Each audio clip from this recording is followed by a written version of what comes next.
भाई इसमें ब्लूटूथ है और वॉचेस हैं, ठीक है। ये भी ब्लूटूथ है, ये वॉचेस हैं बड़े पैकेट वाली, सही। ये ब्लूटूथ है लेनोवो की, ये सैमसंग है, ये लेनोवो के सारे ब्लूटूथ हैं। ये ब्लूटूथ किलो में 24 पीस आ रहे हैं, यानी 312 रुपये का एक दाना पड़ रहा है ब्लूटूथ।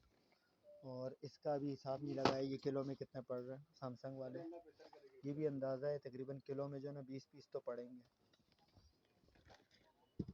बाकी ये वॉचेस हैं, इसके अलावा छोटे वॉचेस भी हैं इसमें, इस तरह की वॉचेस भी हैं, बच्चों वाली वॉचेस ये वाली, ठीक है। और ये इस तरह पैकेट में भी है, सीकोन तो नहीं है लेकिन घड़ी अच्छी है, ठीक है। ये कवर है, रबर कवर होल्डर है। और इसमें एयरबड भी देखे हैं मैंने, एक पैकेट एयरबड का नज़र आया था मुझे, डेटा केबल पड़ी हुई है टाइप सी की।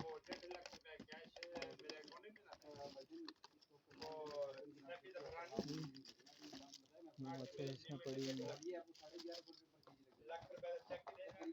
ठीक है। ये वॉच भी है,